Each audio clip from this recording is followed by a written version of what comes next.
السلام عليكم ورحمة الله وبركاته. ازيكم يا حبايبي؟ عاملين ايه؟ النهاردة هنعمل مع بعض طريقة تخزين البسلة في الفريزر عشان تقعد معانا فترة طويلة. طبعا هي في السوق دلوقتي سعرها كويس، فنجيبها ونفصصها الاول كده عادي. بسم الله الرحمن الرحيم.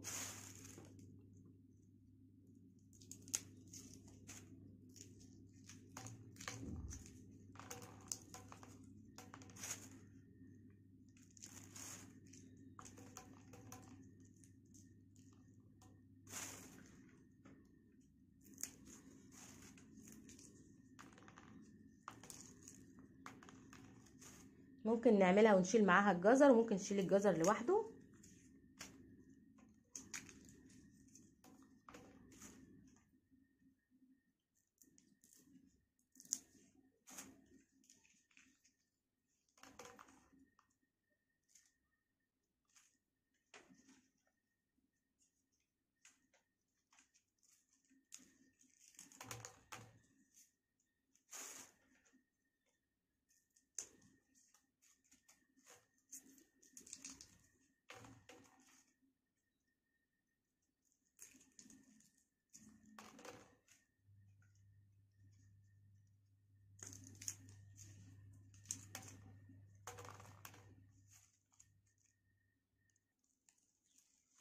قربنا نخلص اهو.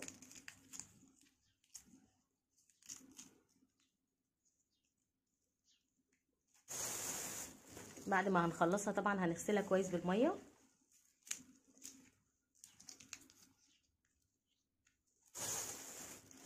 عشان كده انا عملتها في مصفى عشان اشطفها الاول.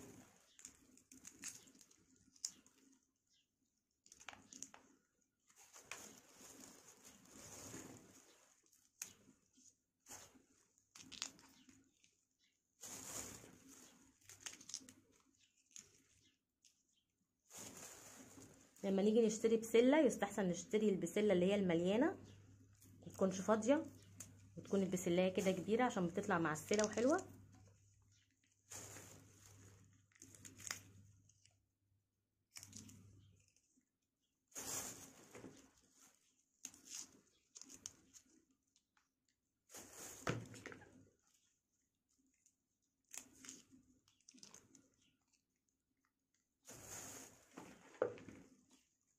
وكمان لما بتكون البسله حلوه بتستوي معانا على طول. في انواع بسله ساعات ما بتستويش قوي وما بتبقاش طعمها حلو قوي.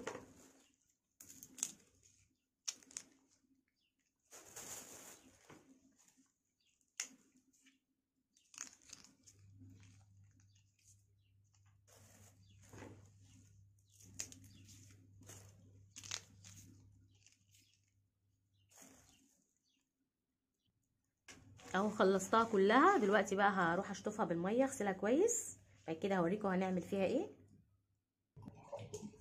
ومعانا البسله اهي غسلناها كويس قوي، ومعانا حله على النار هنحطها ونحط فيها ميه مغليه.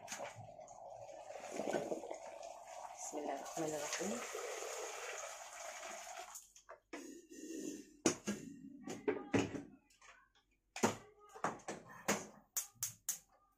نولع عليها ونسيبها تغلي كويس.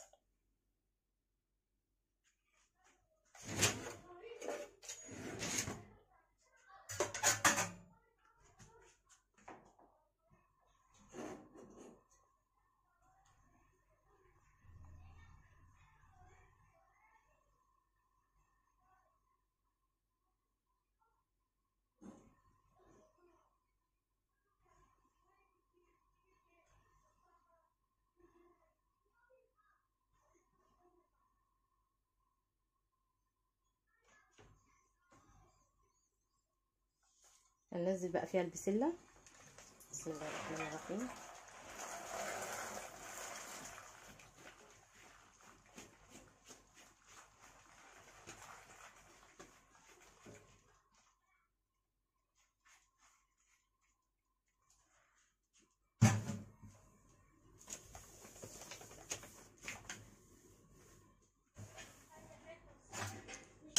هنسيبها بقى تغلي كده دقيقتين 3.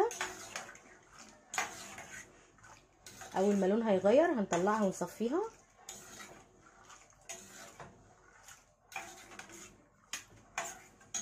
بصوا هتشوفوا دلوقتي لونها هيغمق وهيبقى اخضر قوي معانا.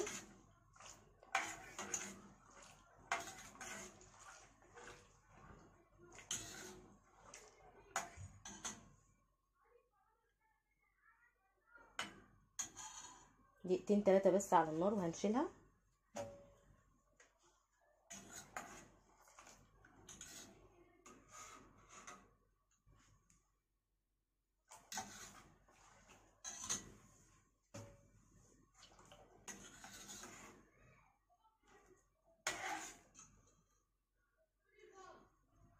لو في اي قشره او اي حاجه ما طلعتش طبعا وهي تتغسل عشان المصفى ضيقه نشيلها.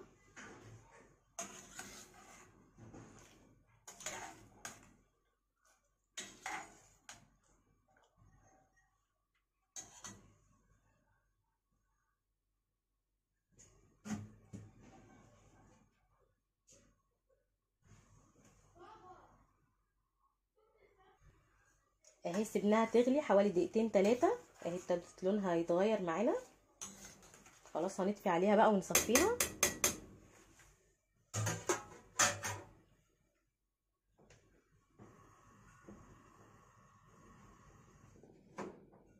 هنصفيها في المصفى كويس بس مش هنشطفها بميه بارده، احنا هنصفيها بس ونسيبها. اهي البسله صفيناها كويس من الميه، هنسيبها بس تبرد سنه كده وبعد كده هنعبيها في الكيس.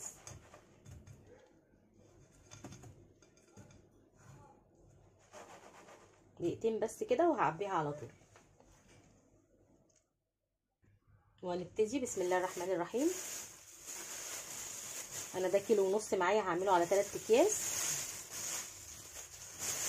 والجزر هشيله لوحده لان انا الجزر ساعات بستخدمه في حاجات تانية غير البسله، فهشيله لوحده.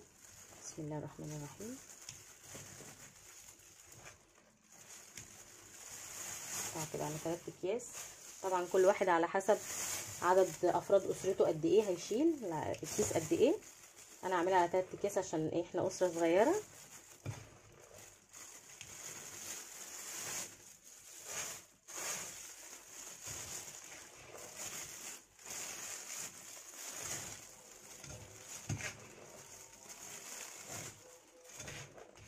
الله اكبر الله اكبر. انا هقفل عشان الاذان. دلوقتي هنفضي الهواء منها كويس قوي كده، بعدين نربط الكيس كده. هي لسه سخنه معانا طبعا عشان نشيلها في الفريزر ولا بعد ما تبرد خالص، وبعد كده نشيلها في الفريزر.